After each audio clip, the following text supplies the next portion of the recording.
Greg Sankey wins again, setting the SEC up to dominate college football.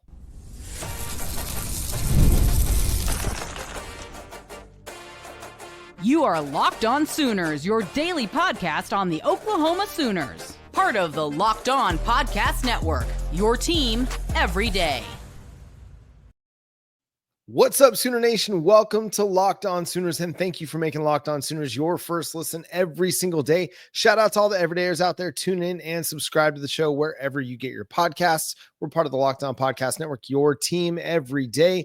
Today's episode is brought to you by FanDuel. Football season is right around the corner. Visit the FanDuel app today and start planning your futures bets now. I'm John Williams. You can read my work covering the Oklahoma Sooners over at SoonersWire.com. My buddy Jay is traveling, and we got a bonus edition of Locked On Sooners. Make sure you go check out his work at Unfair Sports on YouTube, covering college football and more Oklahoma Sooners content over there.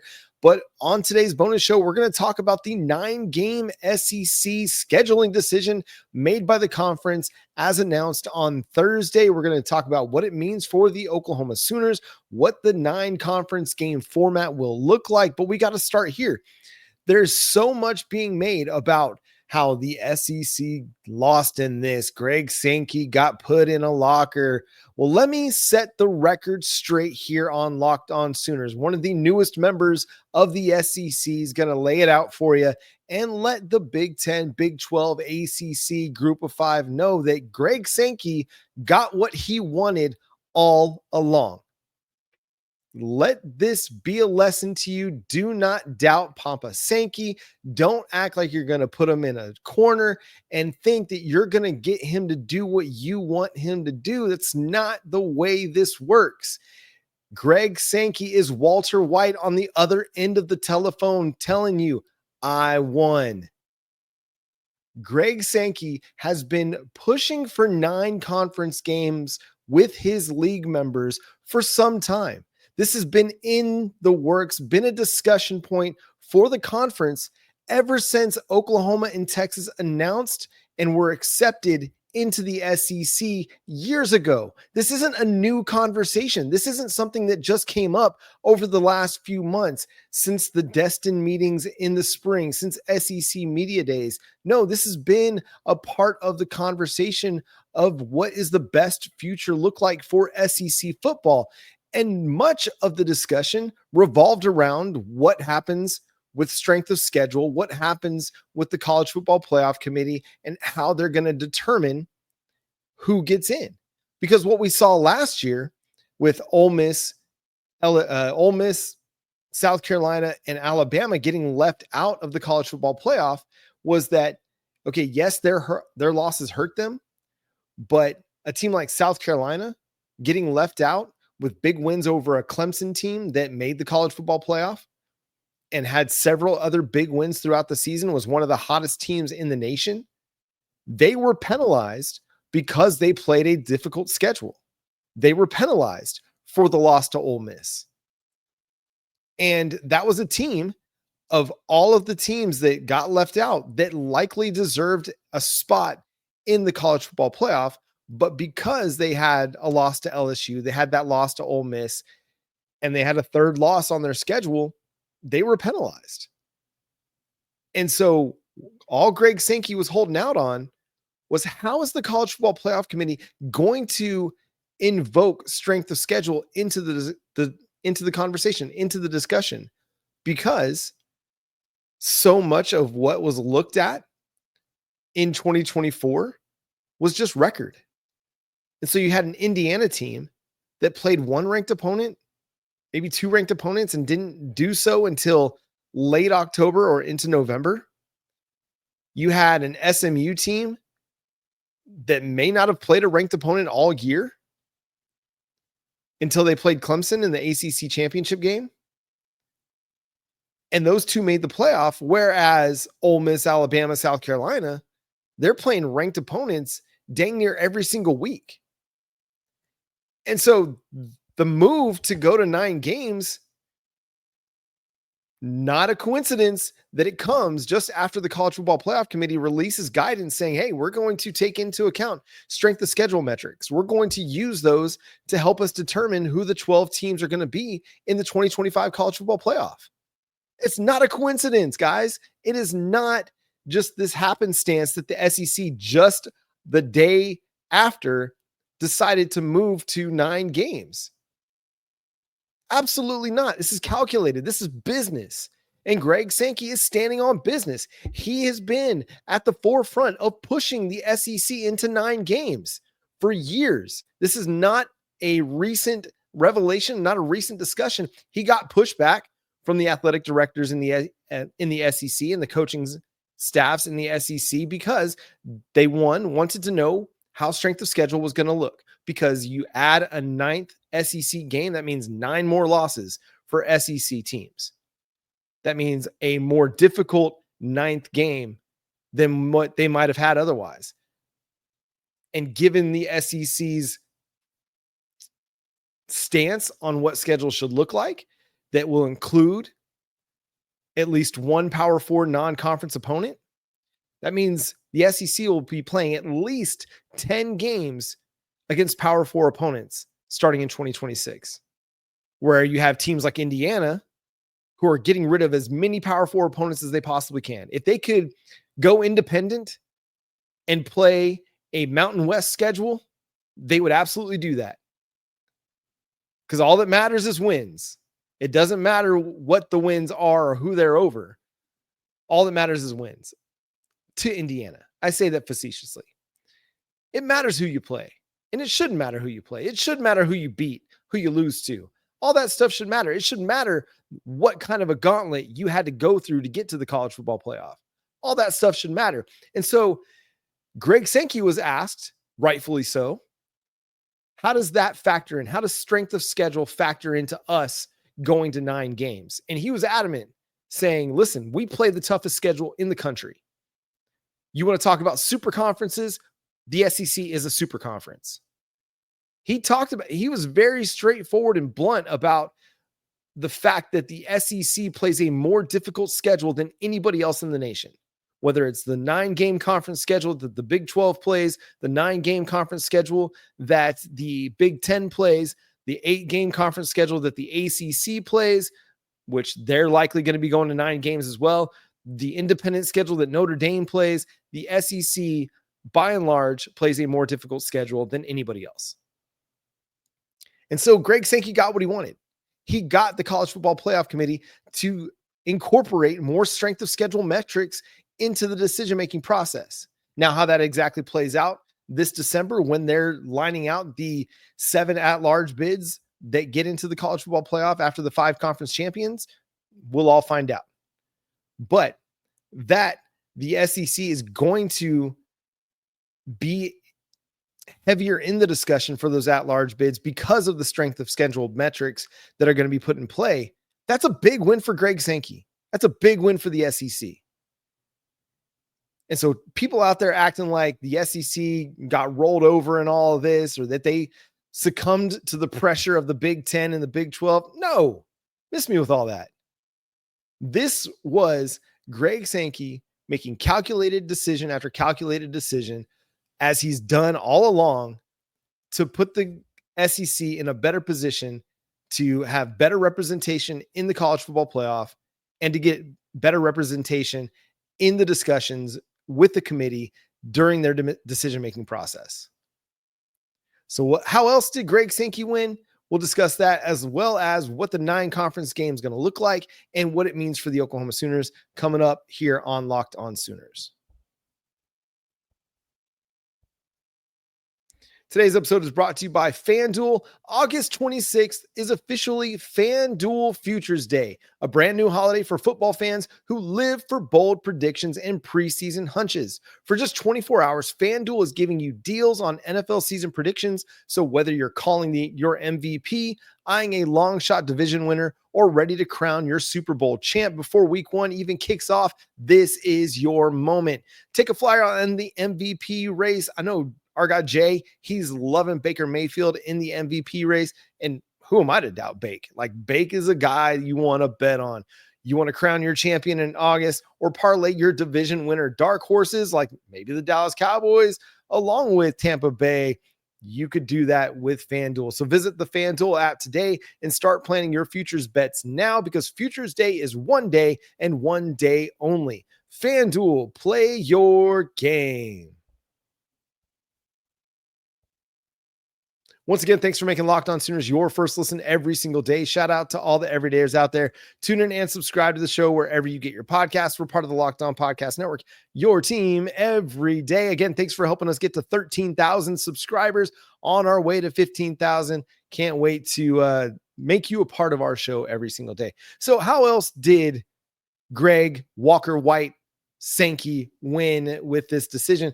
I mean, 9 more SEC matchups means a whole lot more money that's going to be coming from the ESPN and the family of networks, because you get that, you're going to be able to sell more advertising spots, which means more revenue for ESPN, which means more revenue for the SEC, which means more revenue for your school, the Oklahoma Sooners, and for other fan bases schools that might be watching and tuning in to this show. So that's another win for the SEC, in that they're going to get more money out of this, in addition to greater representation of strength of schedule in the college football playoff committee discussion. So Greg Sankey wins again, just like he's done for a very long time, as he's been the leader of the SEC and of college football. He's been one of the people at the forefront of making college football what it is and helping it to evolve during this time of name, image, and likeness in the transfer portal and the college football playoff. He's been one of the premier voices in the sport. So let's not sleep on Greg Sankey. If you're sleeping on him, time to wake up. Big 10, Big 12, ACC. Greg Sankey wins again. So what does the college football playoff, or not the college football playoff, what will the 9-game SEC schedule look like? Well, here's a little rundown of how that might work. So you're going to get 3 permanent opponents, which we'll talk about that a little bit more in depth in the third segment coming up. But you're going to have 6 games against the remaining 12 that will be on a rotating basis. So you'll play 3 permanent opponents, you'll get 6 more games, and those games will rotate. But you're going to play everyone 2 times in a 4-year stretch. So you might, in 2026, play Mississippi State in Starkville. Well, in 2027, you may or may not play Mississippi State in Norman. That might happen in 2028 or 2029, but you're going to get a chance to see everybody in a 4-year stretch. And I think that was an important part of this, because Texas A&M and Georgia, they don't play. And A&M's been in the SEC for over a decade. So this eliminates some of that. The biggest issue with moving to 9 games was preserving a lot of those historical rivals, because you have teams like Auburn and Georgia that play every single year, Alabama, Tennessee, Alabama, Auburn. And then what do you do with Alabama, LSU, or Alabama, Georgia? Like, there's a lot of these games that you want to have on your docket every year, but you can't have them all. But you will preserve games like OU, Texas. Again, we're going to talk about that more in depth in the third segment, but so much of it is, it's going to feel fresh every couple of years, because you're going to get a chance to see everybody. You're going to get a chance to see Kentucky and Vanderbilt, which Oklahoma hasn't played yet.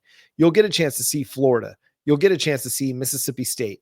So it's going to be, and Texas A&M, like a lot of games that Oklahoma hasn't had yet on their schedule are going to be coming down the road, and you're going to get home and homes with all of those teams. So in a 4-year period, you'll have a home and home with every single team in the SEC. I love that setup. It makes the most sense. How else does this look? 10 Power 4 games. We discussed that. Or you have a team like Florida that's going to be playing something like 11 or 12 Power 4 games. It's absolutely ludicrous what Florida did to themselves. But shout out for the competitiveness. So Oklahoma, they've got 10 Power 4, or they've got a Power 4 opponent on their schedule each of the next several years. I think running through 2028 or 2029 is what I saw earlier. And so Oklahoma's pretty well set up in this format. So this year, obviously, they get Michigan. Next year, they also have Michigan. 2027, they play at SMU. 2028 at Houston, which, listen, just a few years ago, those would have been group of 5 games. Now they're power four games. 2029, you play Nebraska in Norman. 2030, you play at Nebraska in Lincoln. Golly, forgetting my geography tonight. So Oklahoma's set up through 2030 with their Power 4 non-conference game. So you're going to get 9 or 10 Power 4 matchups on your schedule, which is going to heighten your strength of schedule. So while a team like Indiana goes and cancels a series with Virginia, that's going to be to their detriment when they get into the discussion in the College Football Playoff Committee meetings as they select the 12-team playoff. That's going to hurt them, and it's going to hurt other teams that don't schedule difficult games. So I think what this does is it helps preserve non-conference regular season matchups and incentivizes teams to go schedule difficult games, because that's where the sport can be its most exciting, is in these non-conference matchups that we don't get very often. So very excited about all that. I think it's going to be a lot of fun. And Oklahoma, Texas, I mean, is certainly going to be at the forefront of Oklahoma's schedule every single year. So as we kind of delve into the permanent opponent component of this, OU Texas, that's happening. Just mark it down, put it in permanent marker.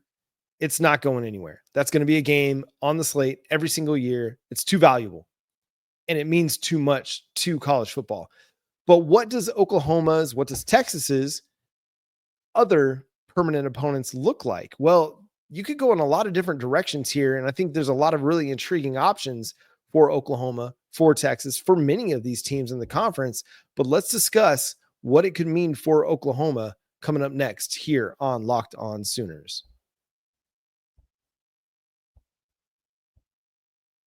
Guys, you've probably heard of Viagra or Cialis. Maybe you've even tried them. But if you're looking for something beyond the usual pill, it's time to meet Rougiette Ready. Rougiette Ready is a next-gen prescription treatment designed to amplify arousal in the brain and boost blood flow. Unlike the usual pills that can take hours, Rougiette's 3-in-1 formula dissolves under your tongue and kicks in fast, on average in 15 minutes. Effects can last up to 36 hours, so you stay confident and in control when the moment is right. If traditional options haven't worked, Rougiette might be the answer. Over 150,000 men have already made the switch.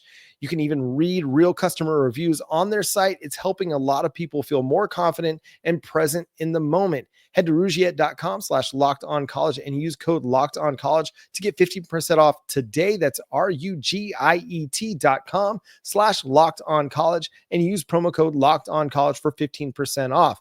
Individual results may vary with prescription treatment. Compounded drugs are permitted to be prescribed under federal law, but are not FDA approved and do not undergo FDA safety, effectiveness, or manufacturing review. Please visit the Rougiette website for full safety information.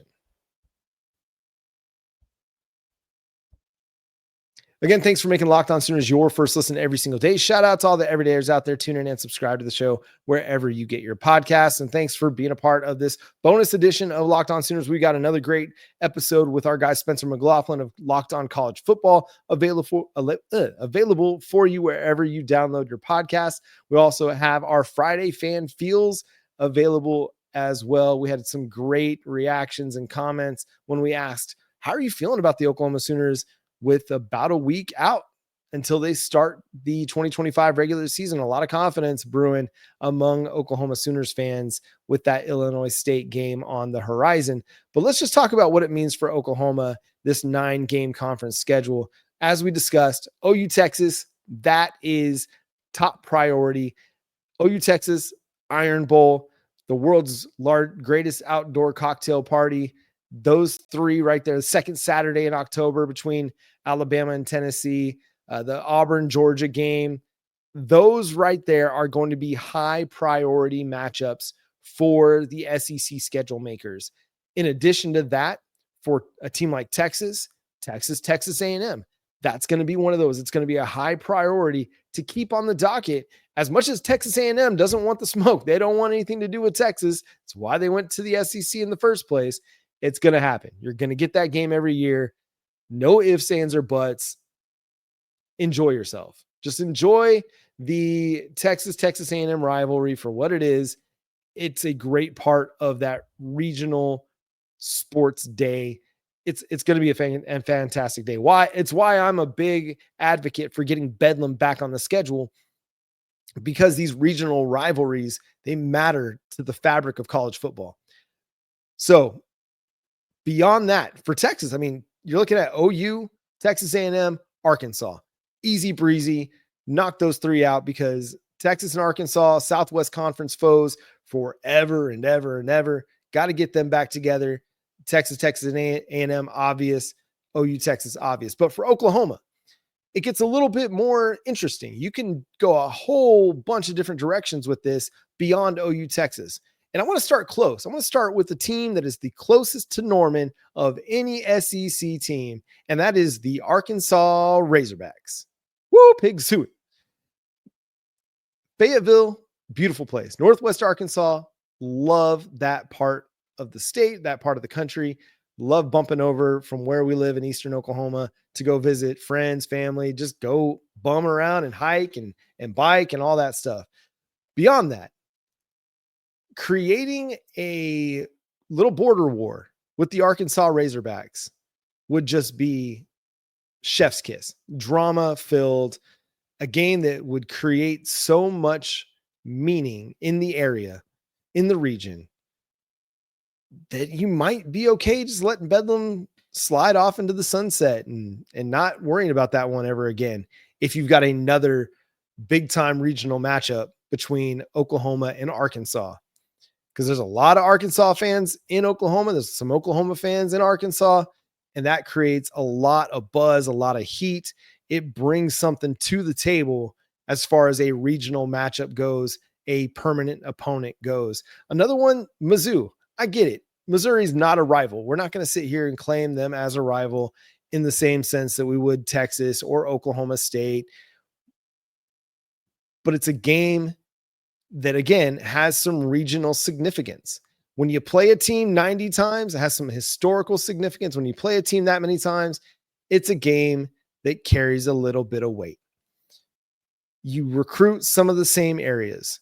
Both recruit the upper Midwest, the Kansas, the Nebraskas. Both are recruiting those areas. Both are recruiting the state of Arkansas. Both are recruiting the DFW area. It's a game that if you've got the edge in it, it gives you the edge in some recruiting battles as well. So it's intriguing for that. Also, I cannot live in a world in which Missouri thinks that they're better than Oklahoma. So Oklahoma's got to go out there and prove it every time. And they have almost every time.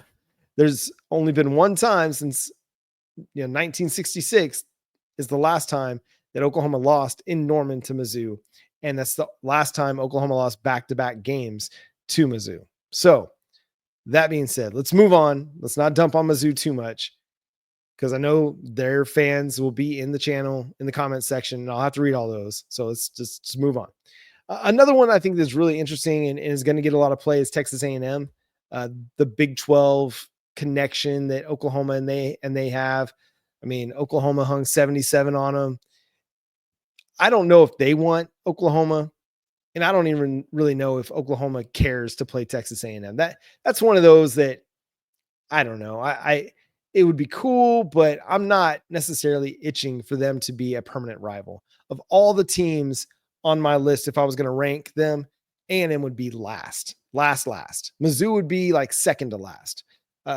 Texas obviously first, Arkansas next. And then this next one I think is probably one of the more intriguing options, and that's LSU. And I don't know how they can make this work necessarily, but I think there's a lot to be desired by having Oklahoma and LSU play on the final weekend of the regular season. Because it's a game that will have SEC title and college football playoff implications for years to come. The SEC has already valued that matchup by putting it on rivalry weekend, attempting maybe to create some heat and create some buzz between these two teams.